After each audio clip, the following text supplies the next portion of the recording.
ನಮ್ಮ ಸಾಹೇಬ್ರನ್ನ ಮಂತ್ರಿ ಮಾಡಿ, ನಮ್ಮ ನಾಯಕರನ್ನ ಮಿನಿಸ್ಟರ್ ಮಾಡಿ, ಹೀಗೆ ಸಾಲು ಸಾಲು ಬೆಂಬಲಿಗರು ಮುಖ್ಯಮಂತ್ರಿ ಡಿ ಕೆ ಶಿವಕುಮಾರ್ ಆದಿಯಾಗಿ ಕಾಂಗ್ರೆಸ್ ನಾಯಕರ ಮನೆಗೆ, ಕಾಂಗ್ರೆಸ್ ಹೈಕಮಾಂಡ್ ನಾಯಕರ ಮನೆಗೆ ದಿನೇ ದಿನೇ ಬರ್ತಾ ಇದ್ದಾರೆ, ದಿನೇ ದಿನೇ ಬೇಡಿಕೆಯನ್ನು ಮುಂದಿಡ್ತಿದ್ದಾರೆ. ಕೆಲವರು ಬೆಂಗಳೂರಿನಲ್ಲಿ ಲಾಬಿ ಮಾಡ್ತಾ ಇದ್ದಾರೆ, ಮತ್ತೆ ಕೆಲವರು ದೆಹಲಿಗೆ ತೆರಳಿ ಅಲ್ಲೂ ಕೂಡ ಹೈಕಮಾಂಡ್ ನಾಯಕರನ್ನ ಭೇಟಿ ಆಗ್ತಾ ಇದ್ದಾರೆ.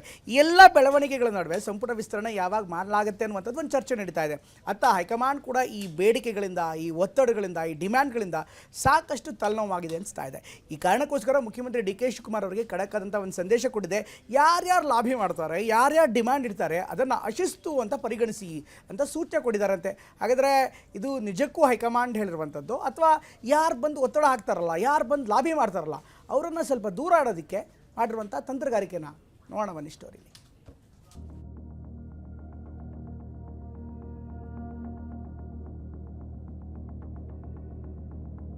ನಮಗೂ ಸಚಿವ ಸ್ಥಾನ ಕೊಡಿ. ಡಿಕೆ ಸಂಪುಟ ಸೇರುವಿಕೆ ಸಚಿವಾಕಾಂಕ್ಷಿಗಳು ತಮ್ಮದೇ ಆದ ಲಾಬಿ ಮಾಡ್ತಿದ್ದಾರೆ. ರಾಜ್ಯದಿಂದ ಹಿಡಿದು ಹೈಕಮಾಂಡ್ ಮಟ್ಟದವರೆಗೂ ಲಾಬಿ ನಡೆಸುತ್ತಿದ್ದಾರೆ. ಕೆಲ ಶಾಸಕರ ಬೆಂಬಲಿಗರು ಅಂತೂ ಬೀದಿಗಿಳಿದು ಹೋರಾಡ್ತಿದ್ದಾರೆ.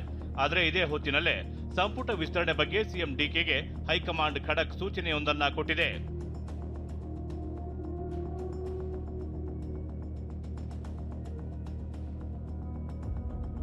ಸಂಪುಟ ವಿಸ್ತರಣೆ ವಿಚಾರದಲ್ಲಿ ಸಿಎಂ ಡಿಕೆಸಿಗೆ ಹೈಕಮಾಂಡ್ ಕರೆ ಮಾಡಿ ಹೇಳಿರೋದೇನು ಅನ್ನೋದನ್ನೇ ನೋಡೋದಾದ್ರೆ, ಸಿಎಂ ಡಿಕೆ ಶಿವಕುಮಾರ್ಗೆ ಕರೆ ಮಾಡಿರುವ ಕಾಂಗ್ರೆಸ್ ಹೈಕಮಾಂಡ್ ಸಚಿವ ಸ್ಥಾನ ಲಾಬಿಗೆ ಅವಕಾಶ ಕೊಡಬೇಡಿ ಎಂದು ಸಂದೇಶ ರವಾನೆ ಮಾಡಿದೆ. ಸಚಿವ ಸ್ಥಾನಾಕಾಂಕ್ಷಿಗಳ ಲಾಬಿ, ಬೆಂಬಲಿಗರ ಪ್ರತಿಭಟನೆ ಹಾಗೂ ವಿವಿಧ ಒತ್ತಡದ ಪ್ರಯತ್ನಗಳಿಗೆ ಕಡಿವಾಣ ಹಾಕೋಕೆ ಸೂಚನೆ ನೀಡಲಾಗಿದೆ.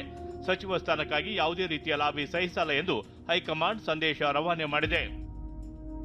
ಇದಿಷ್ಟೇ ಅಲ್ಲ, ಲಾಬಿ ಮಾಡುತ್ತಿರುವ ಸಚಿವಾಕಾಂಕ್ಷಿಗಳಿಗೂ ಹೈಕಮಾಂಡ್ ಎಚ್ಚರಿಕೆ ನೀಡಿದೆ. ಸಚಿವ ಸ್ಥಾನಕ್ಕಾಗಿ ಗುಂಪಾಗಿ ಭೇಟಿ ನೀಡುವವರಿಗೆ ಅವಕಾಶ ನೀಡಬೇಡಿ. ಸಂಪುಟ ವಿಸ್ತರಣೆ ಕುರಿತು ಸೂಕ್ತ ಸಮಯದಲ್ಲಿ ನಿರ್ಧಾರ ಮಾಡಲಾಗುತ್ತೆ ಅಂತ ಸಿಎಂ ಡಿಕೆಶಿಗೆ ಹೈಕಮಾಂಡ್ ತಿಳಿಸಿದೆ.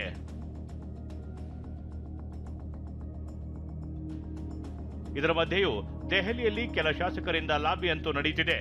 ದೆಹಲಿಯಲ್ಲಿರುವ ಕಾಂಗ್ರೆಸ್ ಶಾಸಕರಾದ ಸಂತೋಷ್ ಲಾಡ್, ಯಶವಂತ ರಾಯಗೌಡ ಪಾಟೀಲ್, ಪಿಎಂ ನರೇಂದ್ರ ಸ್ವಾಮಿ ಹೈಕಮಾಂಡ್ ನಾಯಕರನ್ನ ಭೇಟಿ ಮಾಡೋಕೆ ಪ್ರಯತ್ನ ಮಾಡ್ತಿದ್ದಾರೆ. ಎಲ್ಲರೂ ಕೇಳ್ತಾರೆ. ಅಶೋಕ್ ಪಟ್ಟಣ ಅದಾರ, ಮಾಂತೇಶ್ ಕೌಜಲ್ಗೆ ಅದಾರ, ಸೀನಿಯರ್ ಗಣೇಶ್ ಹುಕ್ಕೇರಿ ಅದಾರ. 5 ಜನ ಸೀನಿಯರ್. ಅದ್ರಲ್ಲಿ ಯಾರಿಗೆ ಸಿಗ್ತೈತೆ, ಯಾರು ಕೊಡ್ತಾರ ಹೈಕಮಾಂಡ್. ಈ 30 ಹಿಡಿದಿದ್ದು 30 ಏನೋ ಆಗೋ ಲಕ್ಷಣ ಇಲ್ಲ. ಜುಲೈದಲ್ಲಿ ಆಗ್ಬೋದು. ಆರ್ಬಿ ತಿಮ್ಮಾಪುರ್ಗೆ ಸಚಿವ ಸ್ಥಾನ ಕೊಡಬೇಕು ಅಂತ ಬಾಗಲಕೋಟೆಯಲ್ಲಿ ಬೆಂಬಲಿಗರು ಆಗ್ರಹ ಮಾಡಿದ್ದಾರೆ. ಮುಧೋಳ ಕಾಂಗ್ರೆಸ್ ಮುಖಂಡರು ಒತ್ತಾಯ ಮಾಡಿದರು. ಆರ್ಬಿ ತಿಮ್ಮಾಪುರ್ ಮಾತನಾಡಿ, ಎಲ್ಲವನ್ನ ಹೈಕಮಾಂಡ್ ಗಮನಿಸುತ್ತಿದೆ ಅಂದಿದ್ದಾರೆ. ಹೈಕಮಾಂಡ್ದವ್ರು ಎಲ್ಲವನ್ನೂ ಗಮನಿಸ್ತಾ ಇದ್ದಾರೆ. ನಮ್ಮ ನಾಯಕರಾದಂಥ ಖರ್ಗೆ ಸಾಹೇಬರು ಆ ಭಾಗದ ನಾಯಕರಿದ್ದಾರೆ. ದೇಶದಲ್ಲಿ ಏನು ನಡೀತಾ ಇದೆ ಗಮನಿಸ್ತಕ್ಕಂಥ ಖರ್ಗೆ ಸಾಹೇಬರು ಉತ್ತರ ಕರ್ನಾಟಕ, ಟೋಟಲ್ ಕರ್ನಾಟಕದ ವಿಷಯದಲ್ಲಿ ಅವರಿಗೆ ಹಲವಾರು ವಿಷಯಗಳು ಗೊತ್ತಿದ್ದಾವೆ. ಸದ್ಯ ಸಚಿವ ಸಂಪುಟ ವಿಸ್ತರಣೆ ವಿಚಾರದಲ್ಲಿ ಸಿಎಂ ಡಿಕೆಶಿನೂ ಅಷ್ಟೇನು ತಲೆ ಕೆಡಿಸಿಕೊಂಡಿಲ್ಲ. ಇನ್ನು ಹೈಕಮಾಂಡ್ ಅಂತೂ ಸಚಿವ ಸ್ಥಾನ ಲಾಬಿಗೆ ಅವಕಾಶ ಕೊಡಬೇಡಿ ಎಂದು ಸಿಎಂಗೆ ಸಂದೇಶ ರವಾನೆ ಮಾಡಿದೆ. ಪ್ರಮೋದ್ ಜೊತೆ ಪ್ರಸನ್ನ, ಟಿವಿ9 ಬೆಂಗಳೂರು.